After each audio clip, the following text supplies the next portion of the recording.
Magandang umaga po sa inyong lahat. Brethren, brothers, and sisters in ARBC. Also to our visitors in the church, the families of our brethren, and our regular attendees. Bago tayo magsimula sa ating pangangaral, ay inaanyayahan ko kayong tumayo at makipagbukas sa akin sa libro sa Old Testament, sa Lumang Tipan, ang libro ng Hagay. Babasahin po natin yung chapter 1, verses 1 hanggang 5.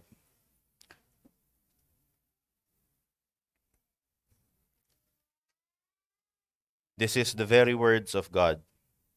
Verse 1. Hagay 1, verse 1.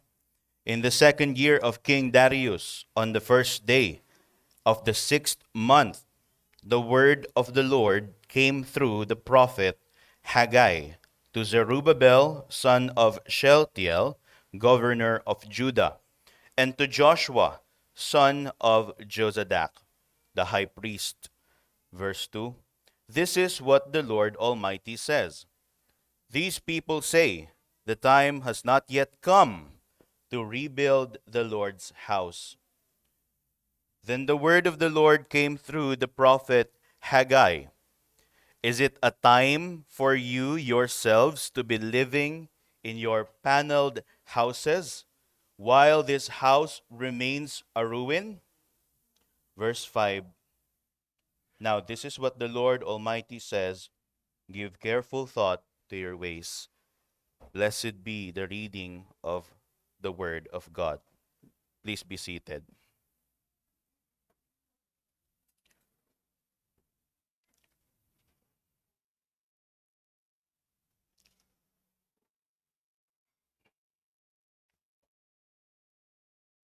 Noong March 15, 2019, ay merong sumibol na isang aktivista at ang kanyang pangalan ay isa itong bata at ang pangalan niya ay siya ay si Greta Thunberg.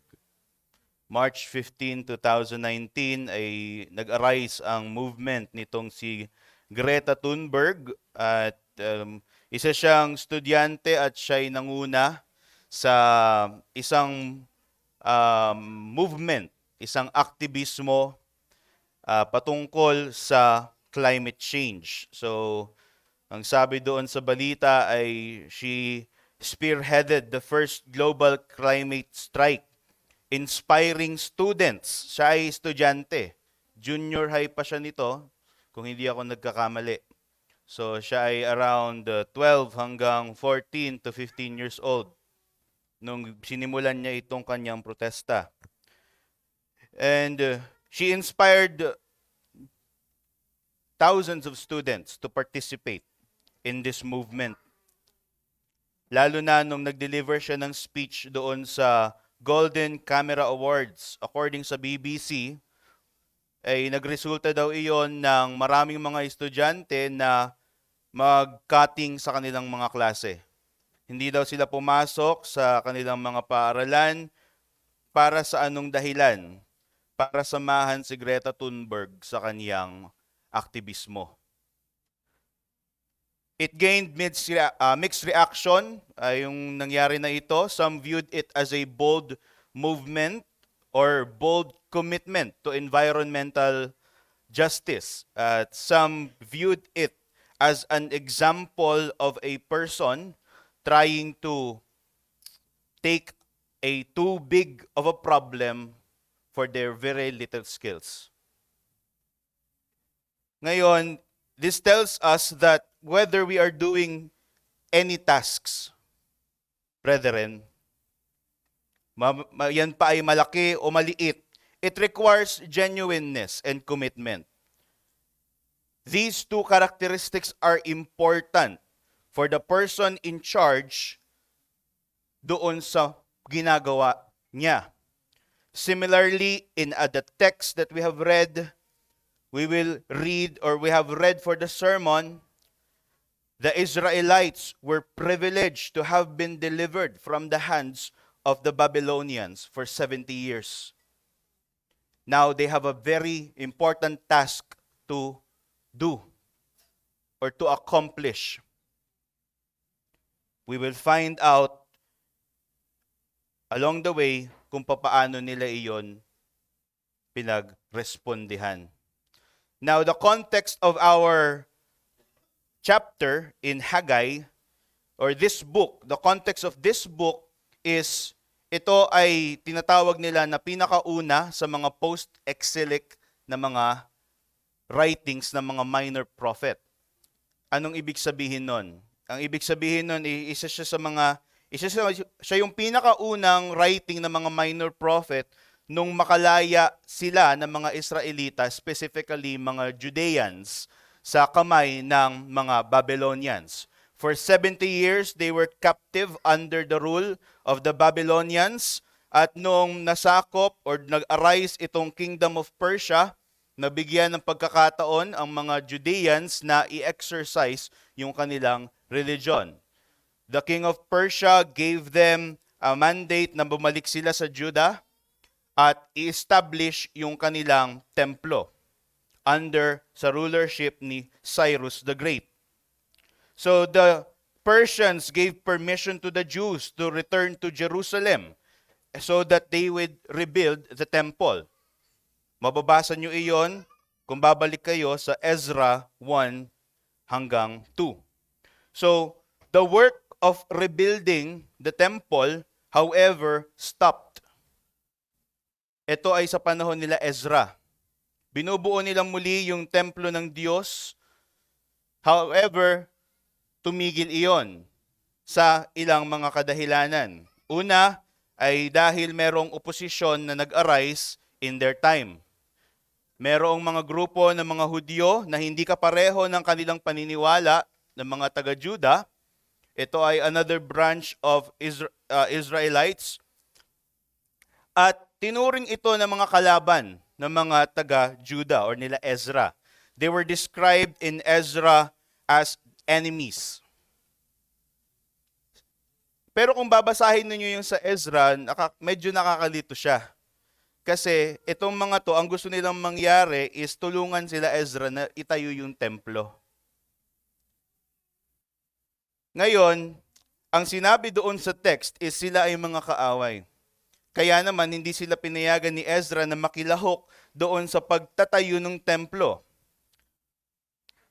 Sapagkat kilala ni Ezra ang mga tao na ito at ang kanilang mga intensyon.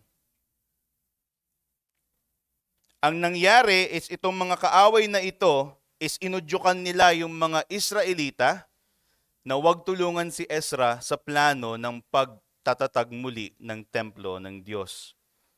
Dumating na ngayon ang history nila Haggai. So Haggai, ito yung problema na kinakaharap nila Haggai ngayon. The rebuilding of the temple. Why was the rebuilding of the temple important for the Jews in their time? In their post-exilic time, after silang maligtas mula dun sa 70 years. Bakit importante para sa mga Hudyo or Israelita na muling itayo yung templo? Importante iyon sapagkat iyon ay nagpapatunay ng kanilang pagmamahal at debosyon sa Diyos. Unang-una sapagkat ito'y iniutos sa Exodus, that a tabernacle will be built specifically kasi doon mananangan yung presensya ng Diyos. In the Mosaic covenant, the tabernacle was commanded for the Jews to be built. Now, in the time of Haggai, the tabernacle is the temple. So the temple is the place where God's presence is found. So napakalaking bagay na dapat itayo ng mga Israelita yung kanilang templo. Sapagkat sa lumang tipan, ang presensya ng Diyos ay nandoon sa templo. According sa ilang commentaries, dahil walang templo, walang presensya ng Diyos. Ganito yung sadlak na kinakaharap ng mga Israelita dito sa Jerusalem. However, if we're going back to the text, papaano nila binigyan ng response yung ganitong urgency? They were saying, not yet. Wag muna.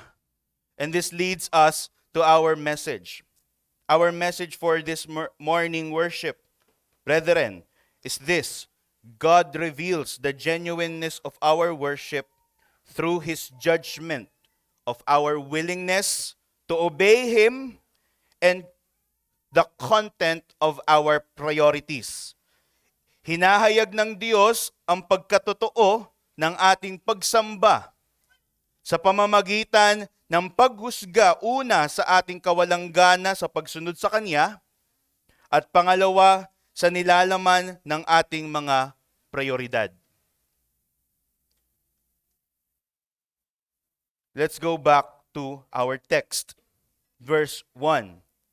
In the second year, King Darius, on the first day of the 6th month, the word of the Lord came through the prophet Haggai to Zerubbabel, son of Shealtiel, and to Joshua, son of Jozadak, the high priest. So binibigyan tayo ng imahe ni Haggai dito sa text na may revelation, may prophetic word na dumating sa kanya, and yung prophetic word na yun ay kailangan niyang sabihin sa harap ng mga leader ng mga Hudyo. Unang-una kay Zerubbabel, at pangalawa ay kay Joshua. According to some historians, is hindi lang sila yung audience ni Haggai dito. The Israelites were also present when Haggai gave this word of God. Ano yung binanggit ni Haggai sa kanila? Sabi niya doon sa verse 2, this is what the Lord Almighty says. These people say, these people pertaining to the Jews. Now, if we're going to look back in other texts of the Old Testament, commonly, kapag tinatawag ng Diyos ang kanyang mga tao sa tipan, God uses a personal pronoun of my people, the people of my covenant. However, from the text itself, it describes these people say, the time has not yet come to rebuild the Lord's house. Some commentaries mentioned that this word na imbis na my people at ginamit niya ay these people expresses already a distance of God towards His people. God is expressing through the prophet a somewhat distance towards His people. Now we're going to see bakit ganon. For our first point is this: our deliberate neglect of worship cultivates reluctance to God. Ang ating pagpapabaya sa pagsamba ay nagbubunga ng kawalanggana sa pagsunod sa Diyos. Maybe the Israelites' purpose kung bakit ayaw nilang ipagpatuloy yung pagtatatag muli ng templo is valid. Maybe their reason was, nanggaling kami sa exile ng 70 years. Pagbigyan mo naman kami ng panahon na makarecover sa sarili namin.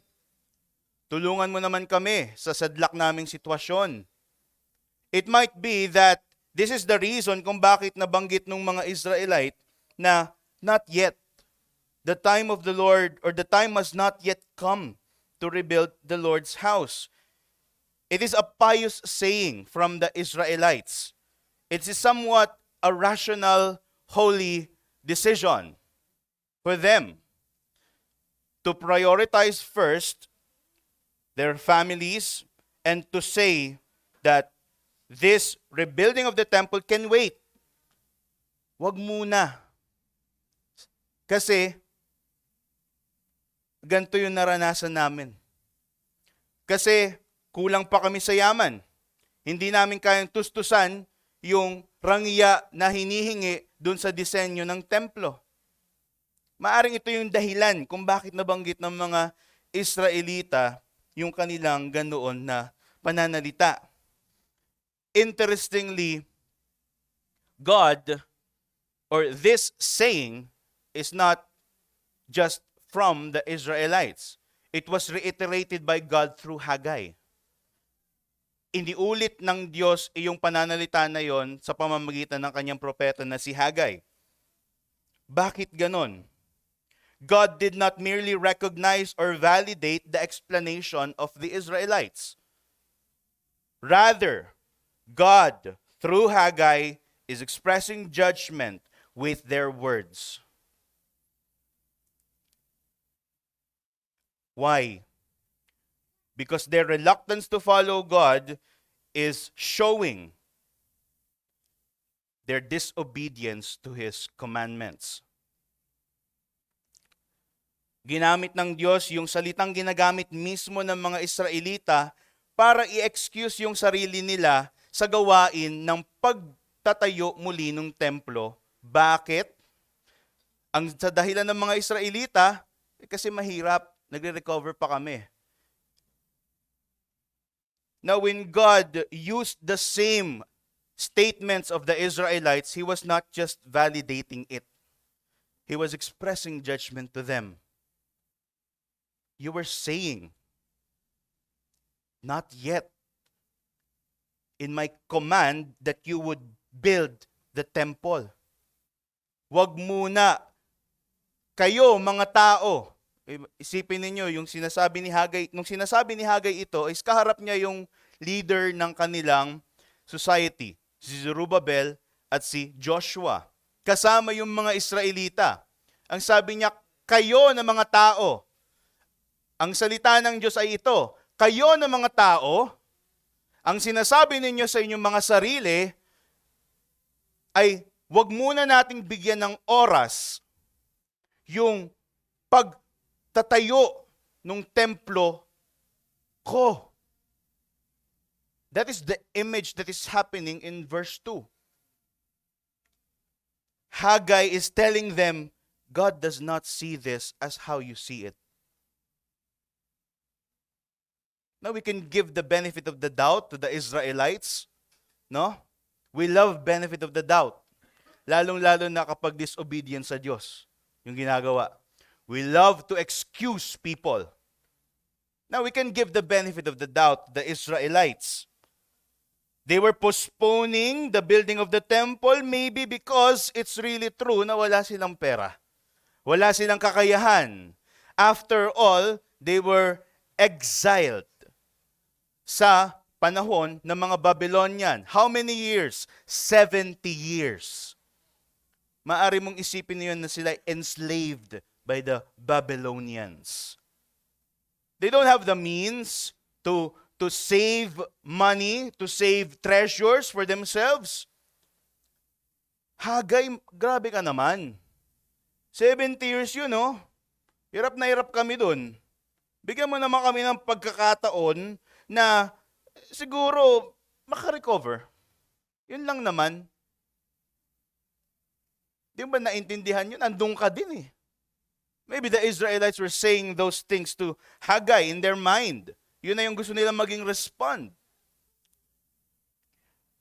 Maybe it's the most rational thing to say for the Israelites. Not yet. Kasi halata naman yung sitwasyon namin. Ayan naman kasi ang Diyos naman ay soberano. Ayan naman ay Diyos ay makapag-iintay ang Diyos. Ang Diyos ay mabuti. Huwag muna natin gawin. Siguro maiintindihan naman ito ng Diyos.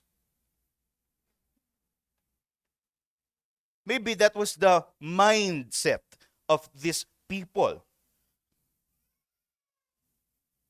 They were saying to themselves, the time has not yet come, as if they know what's going to come next. They were waiting for a mystical experience that God would provide something grand, and then that would be the cue na kailangan na nilang, okay, lumiwanag ang langit, gawin na natin ng templo.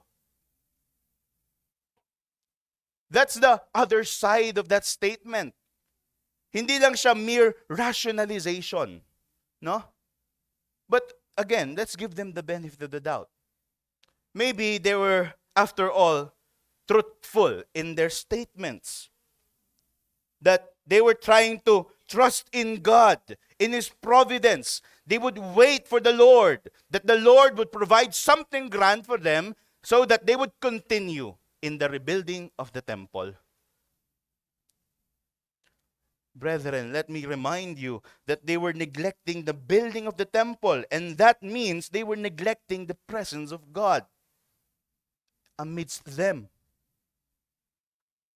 But again, let's give them the benefit of the doubt. Maybe the point kung bakit sinabi yun ng Diyos is so that we could also understand the rationalization of the Israelites in their experience. Let's see. Is it really sinful to delay things? No? Let me ask you. Is it really sinful to delay things?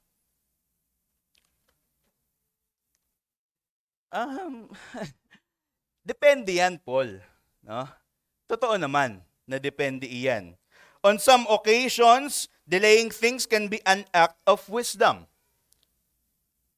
Not being hasty with things is wisdomful. Saving up money, no, is good. After all, we believe in the doctrine of delayed gratification. Huwag muna na yung gumastos na malaki ngayon para sa sunod, meron tayong tago. Now, that's the positive side of delaying things. Now, in this text that we have, is it the same thing?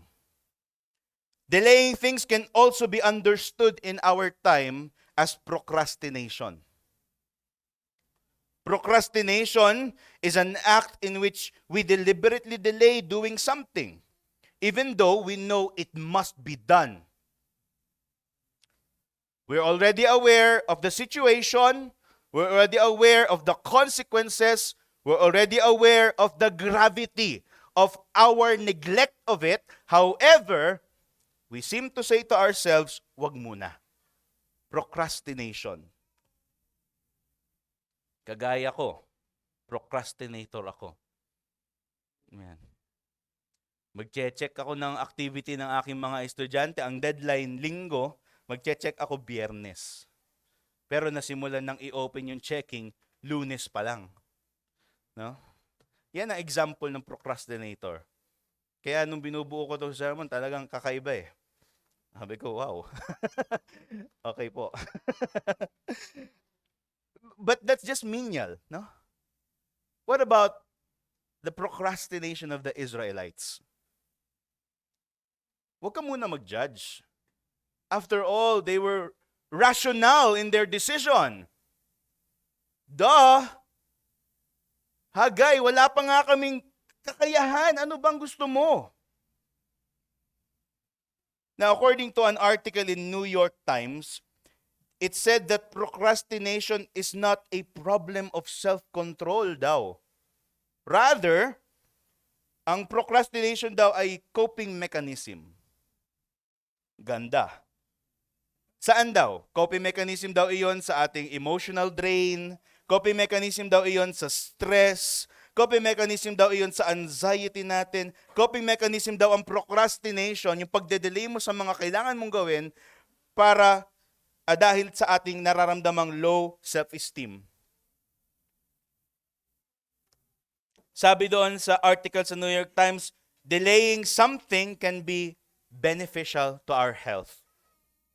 Now maybe this is the experience of the Israelites. Wait lang, Hagay, ano ba? Nape-pressure kami sa'yo.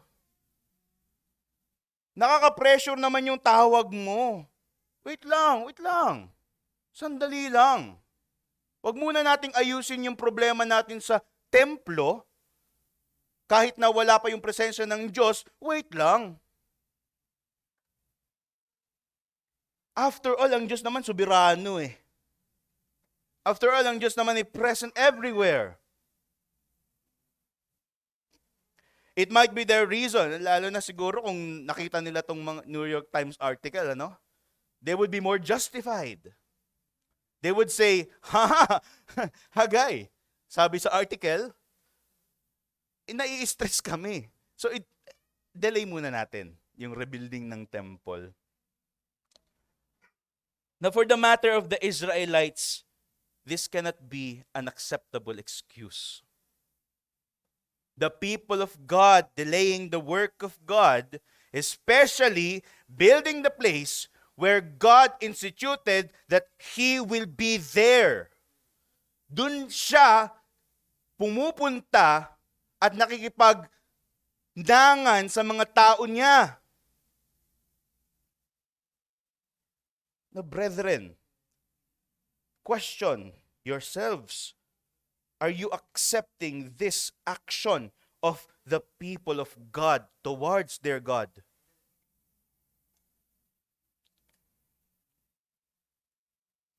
Them neglecting the rebuilding of the temple is like saying, we don't want communion with God. We don't want to worship Him yet. May yet naman eh. Not yet. Napipressure ako. Not yet. Nahihirapan ako. Not yet. Wala pa akong kakayahang lumapit sa Kanya. It speaks volume, brethren, of their degenerating view of God. They were like saying, we don't need you yet. May yet naman. Di mo na kita kailangan. Sa ngayon. At least, hindi naman niya sinabing, di kita kailangan. Magkaiba yun. No? But is it really the case? Can we really say as people of God, as chosen people, they were just delivered from the hands of their captors. They were just delivered from the hands of the Babylonian. And yet their response was, wait lang.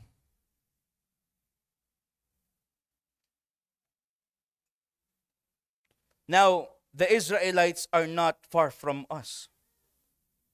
As they are a people of God, we are the people of God.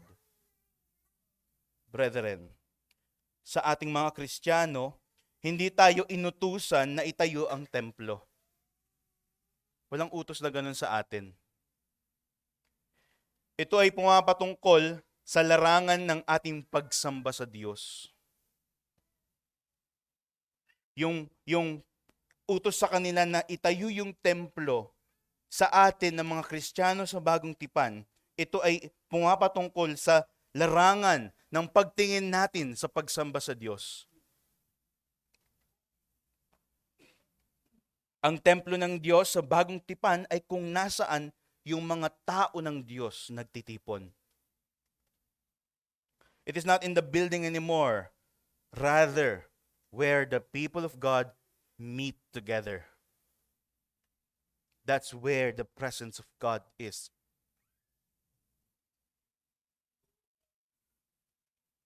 So the challenge for you is, how are you building this temple in the new covenant that you belong to? What is your response to the call of Haggai? Is it not yet? Or is it the positive way? How do you respond to this, brothers and sisters?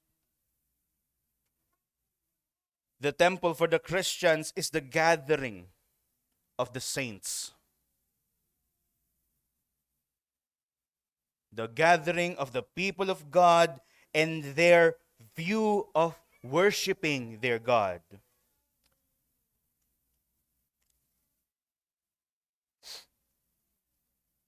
So ang challenge ko sa inyo, mga kapatid, ay pag-isipan ninyong maigi. Pag-isipan nating maigi kung ano yung pumipigil sa atin o humahatak sa atin sa buong paglilingkod natin sa Diyos. What are the reasons of our procrastination and our delay of doing the works and things of our God? examine ourselves, brothers and sisters. The Israelites sa panahon ni Hagay ay ibinangga yung kanilang mga personal na dahilan upang labanan yung napakalinaw na pangangailangan ng kanilang pagsamba. Ganito rin ba tayo? Ibinabangga rin ba natin yung mga personal nating dahilan upang talikuran ang klarong utos ng Diyos sa atin? You know that God wants you to do something. What are the reasons that makes you delay on doing it? Examine yourselves. People, bilang individual na Kristiyano, ang mga nangyayari sa iglesia ay hindi hiwalay sa kung papaano mong personal na pinapahalagahan ang pagsamba sa Diyos. There are times that we sometimes blame the church, that the church doesn't do this and doesn't do that. Now the question is, personally, God is before you. Can you really say that you did not participate in this happening in the church?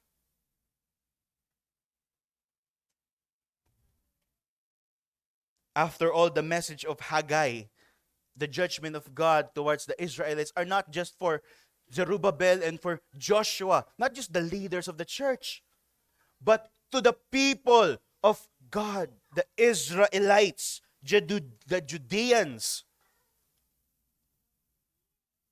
Nawa, mga kapatid at mga kasama,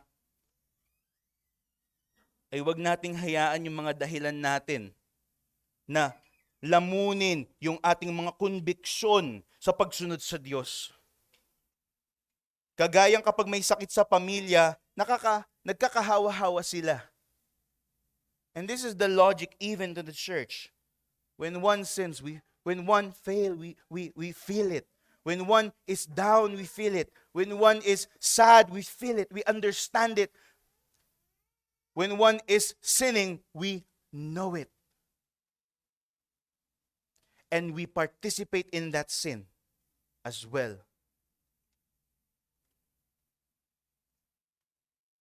Huwag naman nating gayahin yung mga Israelita na nagtatago sa tunog kabanalan nilang pag-aantay sa mirakulong probidensya ng Diyos para masabing, eto na ang panahon, ayusin na natin ang templo. Huwag naman nating gayahin yung ganito. Huwag nating gayahin yung ganitong kaisipan upang mapagtakpan yung ating kawalang disiplina sa usapin ng pagsamba.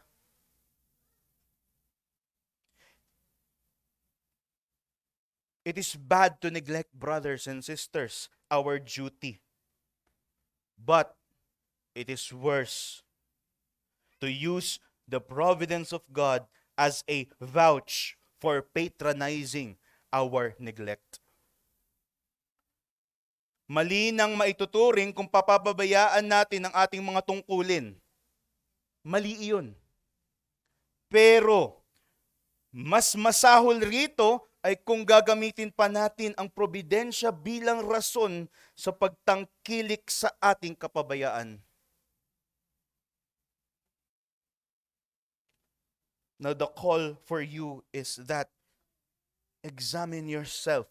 Have you been saying these things to yourself? Have you been saying this thing, encouraging the brothers and sisters to do the same thing?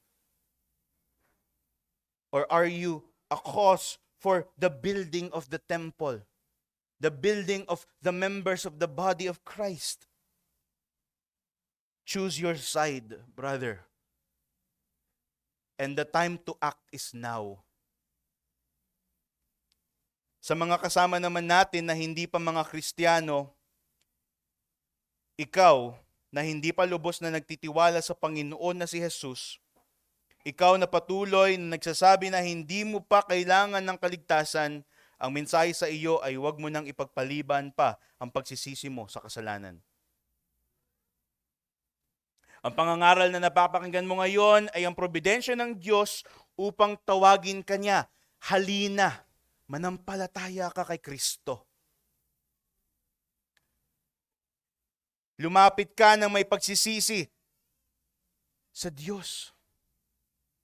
Lumapit ka nang naiintindihan mo na yung pagpapatagal mo sa kaligtasan na binibigay sa iyo ng Diyos ay mali. Tingnan mo ang liwanag ng pagtawag ng Ebanghelyo. Huwag mo nang ipagpaliban pa. Huwag mo nang antayin yung tamang panahon. Huwag mo nang antayin na may sabihin pa sa iyo yung Diyos mula sa kalangitan, ligtas ka na. Walang ganon. Ang pagtawag ng Diyos ay sa iyo. Lumapit ka sa Kanya. Ang tamang panahon ng kaligtasan ay ngayon. Lumapit ka na may pagsisisi sa iyong mga kasalanan at kilalanin mo na wala kang dahilang maibibintang sa Diyos. Lumapit ka ng may taimtim na katahimikan. Lumapit ka sa Diyos ng may buong pagtitiwala sa kaligtasan na Kaniyang ibinibigay. For our second point, our misplaced priorities are mere excuses to hide from our heart's true state before God. Ang ating maling mga prioridad ay ang ating mga palusot upang magtago sa totoong estado ng ating puso sa harapan ng Diyos. In an interview, Jonathan Haidt is a very popular psychologist. He is a social psychologist. He was interviewed about his book na title ay Anxious Generation. Pumapatungkol yung libro sa anxiety ng mga kabataan sa panahon natin ngayon.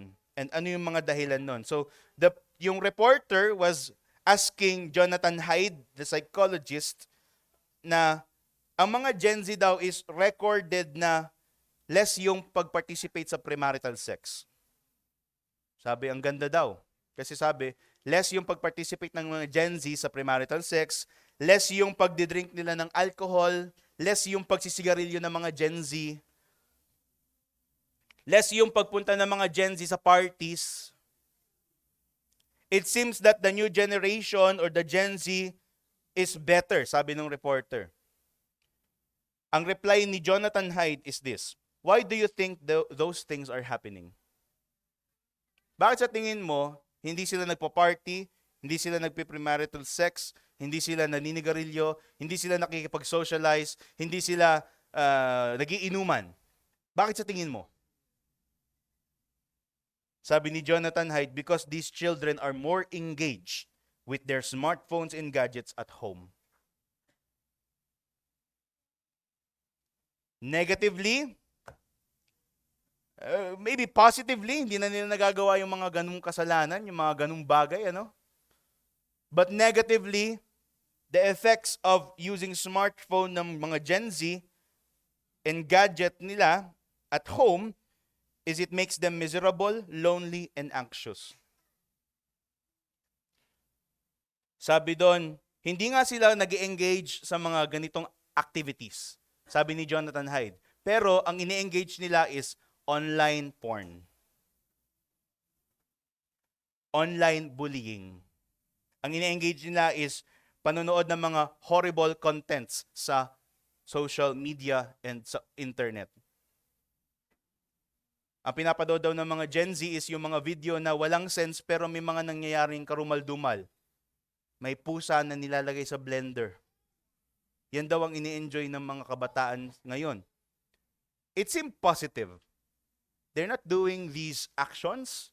Less drinking, less alcohol, less partying, less premarital sex. However, their priorities shifted to this. Kasi engaged sila online. So their priorities did not really turn into positive one. It was shifted to a false priority. Online porn, online bullying, horrible content, horrible videos. Sa ganitong pagkakataon, it seemed na positibo yung itsura dahil natatakpan yung negatibong kinahuhumalingan ng mga dating kabataan, ng mga kabataan. Pero sa likod pala nito ay may malagim na katotohanan na kinakaharap ang mga kabataan sa panahon natin ngayon. Similarly, makikita natin yung ganito, klase ng pag-iisip sa mga Israelita sa panahon ng propeta na si Hagay. In verse 2 to 4, pinakita ng Diyos sa malahukom niya na paraan ang kamalian ng pagrarason ng mga Israelita patungkol sa kanilang kawalang gana o pagpapaliban sa pagtatayo ng templo. Ipinakita ng Diyos ang nilalaman ng kanilang mga dahilan. Inireveal ng Diyos yung nilalaman ng kanilang mga dahilan. Ano daw iyon? Yun ay ang kanilang mga maling prioridad. Those people say, according to verse 2, the time has not yet come to rebuild the house of the Lord. Verse 4, is it a time for you yourselves to dwell in your paneled houses? While this house of the Lord lies in ruin? The word doon na paneled, na ginamit sa ESV, in other translation, it's sealed. May kisame. Maganda, magarbo na kisame. In historical context, this is said to be made of, yung mga bahay daw ng mga Israelita na may panels at may mga kisame, according to commentaries, yung mga materialis daw na ginamit doon ay sobrang expensive. Even comparing it to the materials used by King Solomon in the first building of the temple. Gaano daw kamahal yung mga materialis na ginamit ng mga Israelita sa kanilang mga bahay? Kasing mahal ng mga ginamit na materyales ni Haring Solomon nung una niyang itinayo yung templo. Yung mga materialis na ito na ginagamit nila sa kanilang sariling tahanan ay siya ring kasing mahal o kasing garbo o kasing grande ng mga ginamit ni Haring Solomon sa pagbuo, sa unang pagbuo ng templo nung nabubuhay pa siya. 1 Kings 6 verse 9. So, mula dito, this defeats the claim of the Israelites that they are somewhat still recovering. It gives light on the reality of their excuses. It is not that they are experiencing something. It is that their priority has shifted from God to self.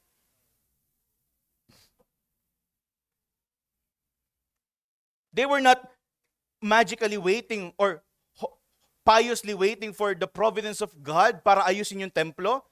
It's not that.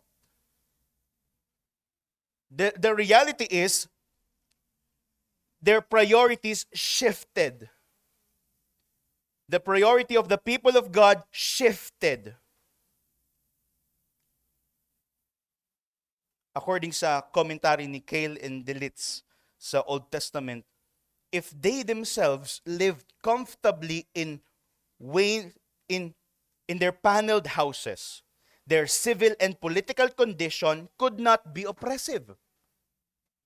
That they could find in that a sufficient excuse for neglecting the temple.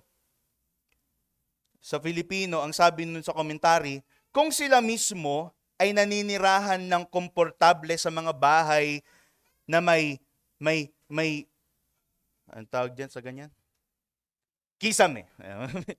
Kung sila daw mismo ay naninirahan ng komportable sa mga bahay na may kisame, ang kanilang kalagayang sibil at politikal ay hindi maaaring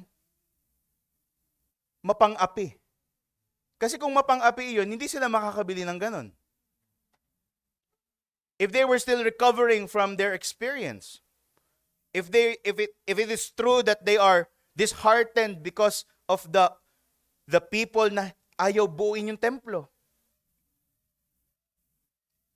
Ang sabi doon sa commentary, ang kanilang kalagayang sibil at pampolitikal ay hindi maaring mapang-api na makakahanap sila doon ng sapat na dahilan para pabayaan ang pagtatayo ng templo. They are without excuse. They themselves understood that it is not that we are waiting for God to do something in order that we may rebuild His temple. They understood their actions, and their action was to choose to deliberately choose their other priority. Now, let me ask you, as Christians, you are bought by the blood of Christ. What is your priority? So the point here is this: maaari nating maitago yung kawalang pakialam sa kalagayan ng ating puso patungkol sa mga bagay na ukol sa Diyos. Maaari nating pagtakpan ito ng mga mabubuting mga hangarin. Kagaya ng mga Israelita na inuuna ang kabutihan ng kanilang pamilya at kalagayang personal, ngunit hindi natin maitatago sa Diyos, mga kapatid, ang mga itinatanggi nating mga pagsawalang bahala sa mga utos niya. We cannot say that we are not neglecting God. We cannot give an excuse to God. We cannot excuse ourselves. The reason behind the Israelites' neglect, false priorities. Tamantakin ninyo, ito ay panahon kung saan sila ay iniligtas ng Diyos sa 70-year na captivity mula sa mga Babylonian. It was just some year that they understand the pain of being under a tyrannical ruler. However, their response is, not yet. It is as if saying a Christian is claiming, I was saved by God. However, I will not let go of my sin. I will not let go of my unforgiveness. I will not let go of my apathy to the church. But I am a Christian. Ganito yung itsura ng ginagawa ng mga Israelita. Their false priorities have diluted their minds in the priority that they should be taking, the kingdom of God. In the New Testament, we have a glorious gospel. We have the glorious Christ revealing to us His kingdom, saving us from the sin that have tyrannically bonded our nature. How would you respond to this call, brothers and sisters? Are you still gonna neglect? And if you're going to neglect, the text is telling you, it is not that you have a reason. It is that you have a false priority. So the challenge for you as a Christian, as the true Israel of God in the new covenant, you must understand the gravity ng kasalanan ng mga Israelita. They were neglecting the rebuilding of the temple. They were essentially neglecting the presence and the communion of their God before them. Now in the New Testament, we don't have a temple anymore, a physical building anymore. According to John 1:14, Jesus dwelt and tabernacled among us. Si Kristo ay tumabernakulo sa kaniyang mga tao. Dahil sa Panginoong Hesus, ang sentro ng pagsamba ay hindi na nakabatay sa lugar. Bagkus, nakabatay na ito kung saan naroon ang presensya ni Kristo. Nasaan ang presensya ni Kristo? This is your priority, to understand where the presence of Christ is. And the presence of Christ is there in the gathering of the people of Christ. Doon, kung saan nagtitipon sila, Matthew 18:20, right? When one or two gather together in my name, Christ promised that His presence will be there. What more is the congregation that celebrates the day of their Savior?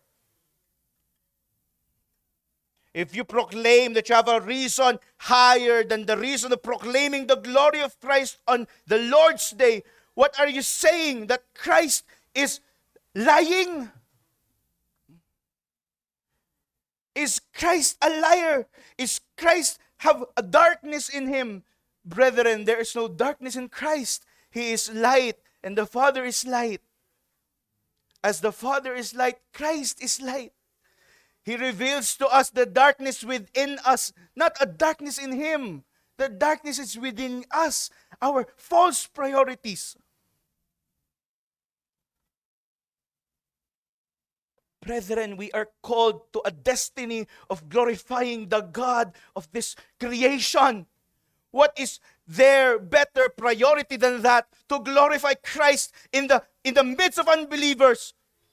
What is there is there a better priority than telling them of the good news of Christ, than telling your family of the Savior that bled Himself to death in order that they may be saved from their sins? Is there a better priority than that?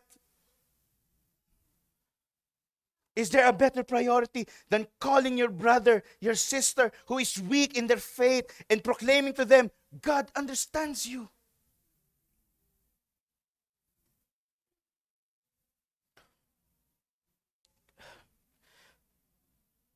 For you, members of the church, examine yourself. Once again, kamusta na ba yung personal mong paglilinang sa paggamit ng mga kaparaanan ng Diyos? If you are not in the church, your priority is your exercise of the means of grace. There, the presence of Christ is. Use it for your good. Use it for the fullness of your being. You're not happy, means of grace. Pray, read the Bible, talk with your brethren.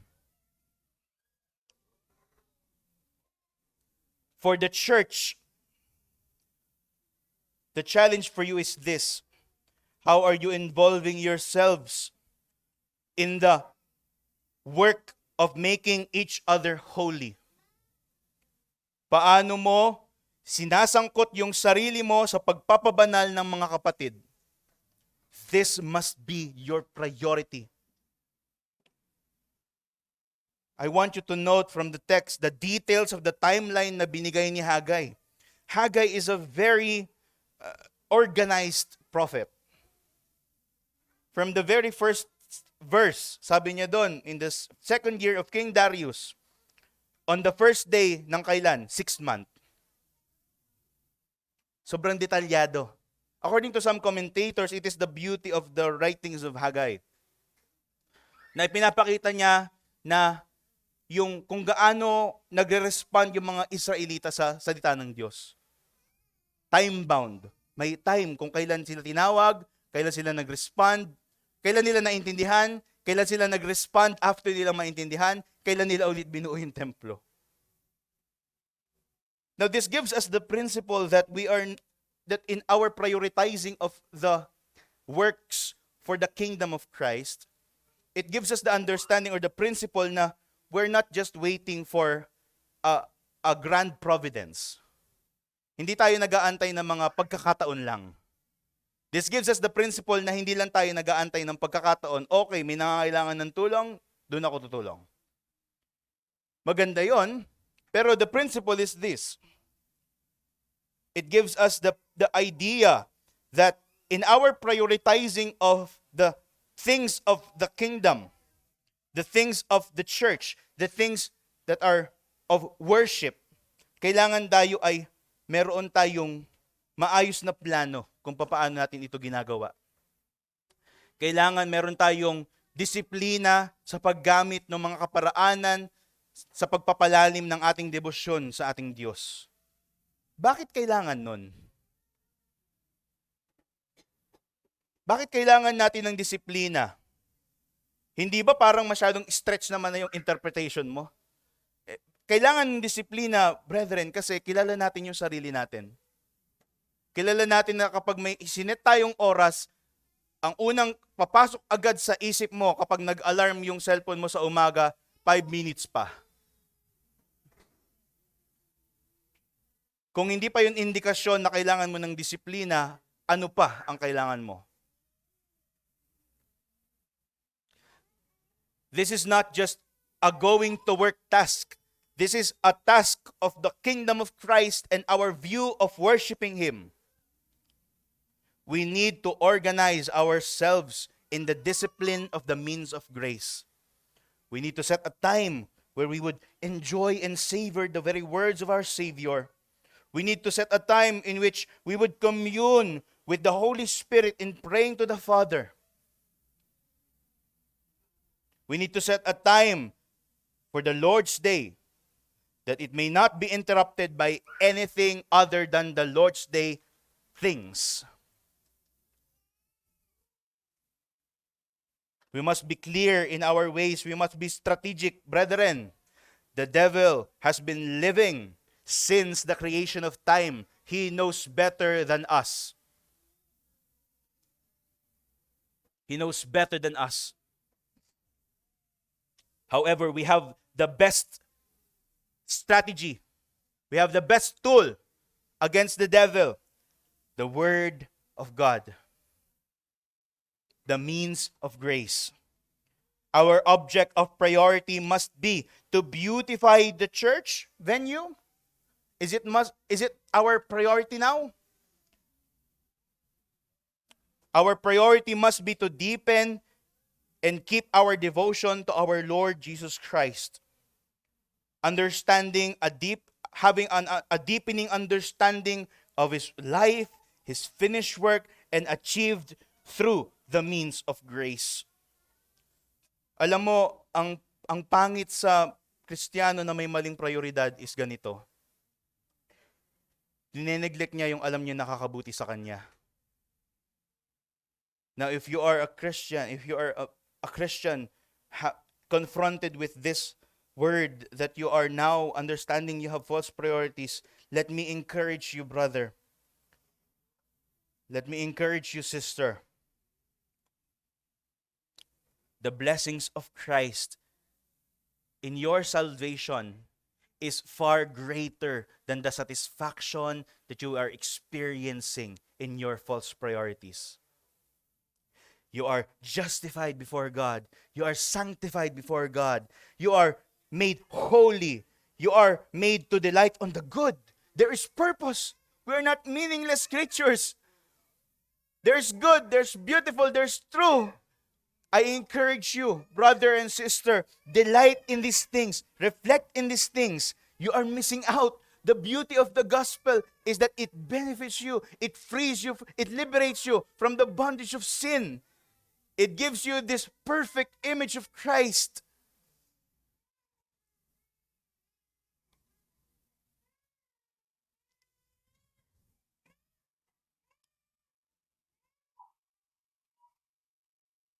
You're adopted as sons and daughters of God.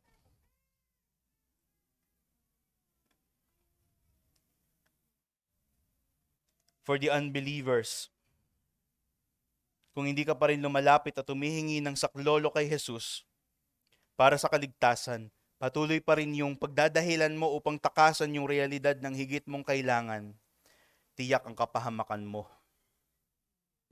Sa iyo na hindi pa mananampalataya, makinig ka sa akin. Makinig ka sa salita ng Diyos, tiyak ang kapahamakan mo. Tanging sa templo ng Diyos may katubusan sa iyong mga kasalanan.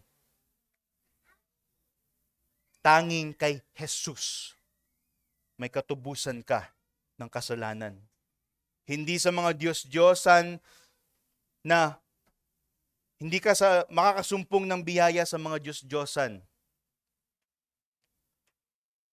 Kung nakakapakinig ka ngayon, ang engganyo sa iyo, ang imbitasyon sa iyo ng salita na ito ay bitawan mo ang mga kapit mo sa iyong mga kamay at asamin mong iprioridad ang kaligtasang nagmumula kay Heso Kristo. Ang pagtawag sa atin ngayon, brethren, ay ito. Huwag na huwag mong ibabaling ang prioridad, ang iyong prioridad sa mga bagay na maaaring maglayo sa iyo sa mga kaparaanan ng biyaya. To end, the point of all this, brothers and sisters, is that don't ever, ever entice yourself to the things that you know that will make you leave and neglect the means of grace.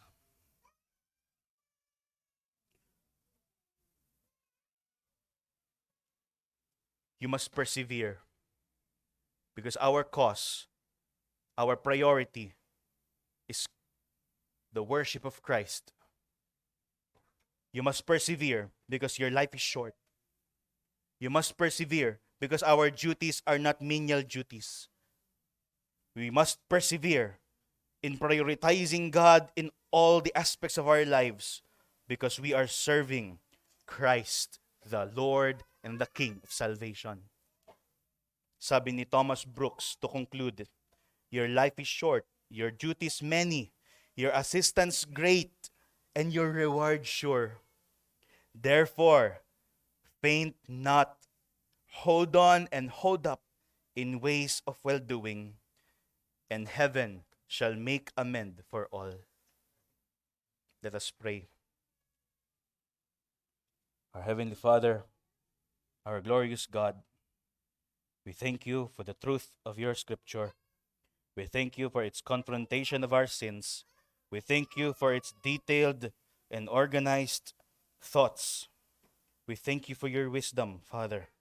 We thank you that there is salvation in Jesus, that the temple is Jesus himself. Our salvation is in Christ himself. Help us and encourage our souls, O God, to work and to die for the cause of the gospel. That we would bleed the gospel as the aphorisms of our predecessors, of the Puritans. Let it be our conviction as well. Help us in cultivating this heart that prioritizes the work of your kingdom. Even if we are weak, in you we are strong. Help us, for the task is great, but our assurance is that you are greater, our God. This all we pray in the name of Christ. Amen.